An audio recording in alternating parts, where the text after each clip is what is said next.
Welcome to Universal Talk.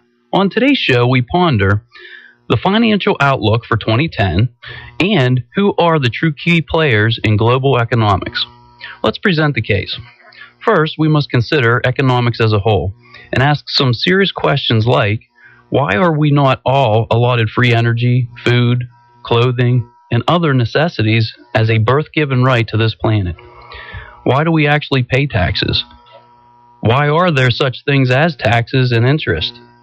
What if humanity was actually run by only a few elite families?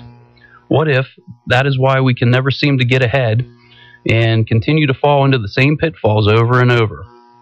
What if we were all like little worker bees, just seemingly trying to work and get ahead, but with each hour worked results in money generated but directed to the powers to be, and allowed the rich to get richer and the poor to stay right where they are?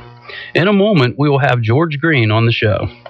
George is a former investment banker, registered financial principal with the NASD, and a broker-dealer. He is a securities underwriter, real estate developer, insurance broker, and publisher of Handbook for the New Paradigm, written by the ETs. Hello, George Green. Welcome to the show. Good morning. How are you? I'm great. Well, can you tell the listeners a little more about yourself? Well, you pretty much gave a summary of all that, except for the game of Monopoly, which I got involved into when I was pretty young, which basically involved finding out what money really was, and also the players that play with it. And I got to a position of a lot of power because I had a lot of money. I ran around with the guys that are planning on taking over the world. Well, that resulted in me started analyzing everything that you were just talking about. In other words, what is money? Believe it or not, they don't have a definition of it. They just, if your listeners would just contact the United Nations and ask them for a book called Systems of National Accounting. That's the accounting book for the International Monetary Fund and the World Bank.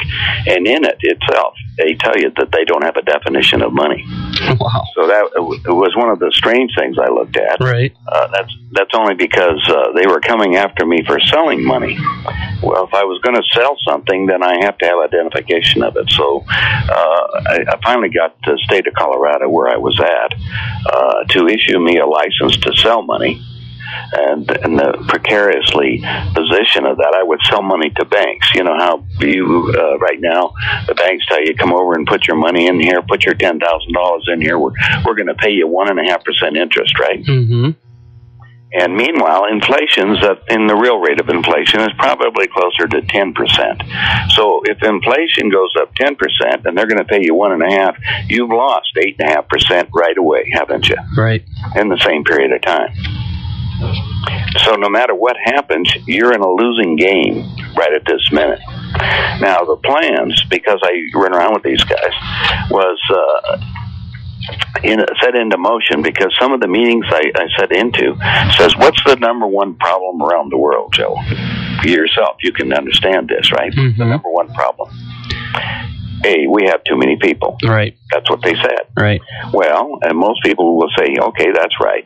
Well, there is a group of people that got together, and I sat with some of them, and we're talking about how to reduce the world's population. Now, Henry Kissinger says, look, the number one problem is we have too many people. And he says the number one aphrodisiac is power. So what we'll do is we'll put people into power in certain positions as we go forward with our plan. And they call it the Plan 2000. In fact, they put it in writing. Every congressman and senator got it because Jimmy Carter put it in writing. And I was asked to be his finance chairman to tell you how this all worked around. Wow. When I got to looking into this plan, and they think they've won already, except for they're way behind their schedule. Plans have certain goals. The plan was to get a war started in the Middle East in the year 2000. That's the reason why they call it the Plan 2000. Mm-hmm. And that is to spread to the United States as part of their population reduction program. Meanwhile, the money that we have is all fiat. It's all paper. Doesn't mean anything. It's just something that we've agreed to use to keep track of the exchange of goods and services. That's all it is. Right. Meanwhile, we have given everybody the idea that you're going to be taken care of in some way. So you're going to have, and if you don't do it, we'll tell you how to do it. Like I put it into pension funds or put it into your retirement accounts and all these things. And the only place that they can put money into is, quote, is real estate and securities or the stock market. Now, the stock market's a gambling casino. You're probably aware of that. Right. Now, the stock market is totally rigged at this minute. They have 1 million computers out here all over the world now that just breathe second by second to watch any movement of the stock, and the computers themselves are triggered to buy and sell stock. So maybe you see in 5 minutes or 10 minutes enormous amounts of trading that's going on. That's computer generated.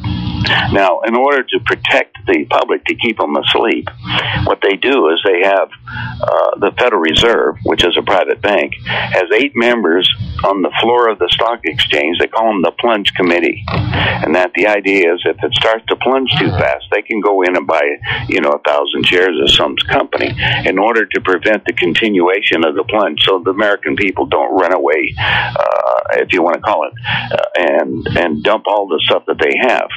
Of course, my advice to everybody right now is get out of the game. You don't have to play it anymore. I see. So get out of the stock market. Unfortunately, most people's retirement accounts are all in the stock market, and the whole thing is rigged. The whole thing is set up in order to take care of this, what they call sheep, if you want to call them, the people out here that are being led to slaughter currently.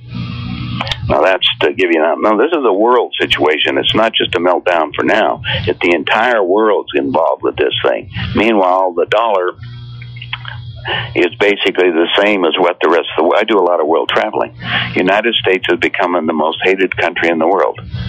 And so if you're going to travel someplace, you call your travel agent and ask them to go to where the country that hates us the least. Because that's basically what is going on right now. And it isn't the people in the United States.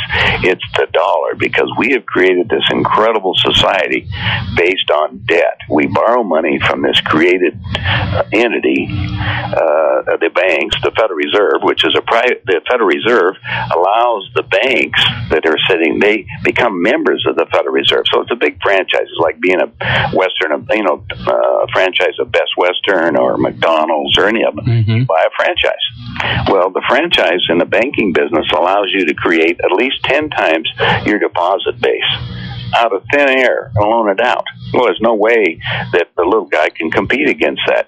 Meanwhile, you did mention something as a lead-in. People go to work and they pay taxes. Well, constitutionally wise, the Constitution says that you shouldn't have the withholding tax is really not subject to income tax. And as Aaron Russo did in his video From Freedom to Fascism, he's got them to admit that 100% of that money goes to interest to pay the Federal Reserve, this private bank.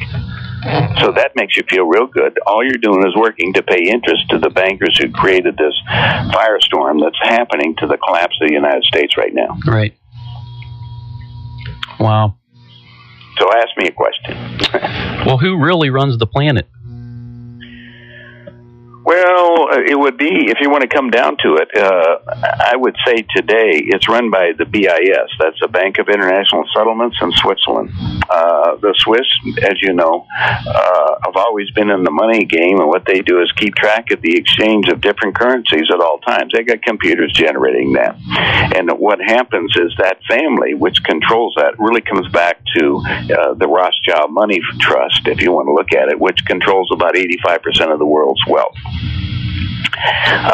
We have books on that stuff so people can go into great detail on it. Mm-hmm. But it's okay to find out who owns it. We can give you the names and everything else. But at this point, there's nothing you can do about it, because not only do they control the country, they control the court system, they control the legal system, they control everything that you have right now, including the type of food that you eat and everything. Right. The individual who wakes up to all this starts to identify, well, wait a minute, they're They're trying to kill us by all means necessary, and that's basically what the goal is. So within the foods, you're basically eating poisons also. They have to reduce the population because we've run out of what we call ecological balance on the planet right now. We just have too many people on the planet. And the goal is to reduce it down to what the extraterrestrials say that the planet was engineered for, which was 500 million people. They actually built the monument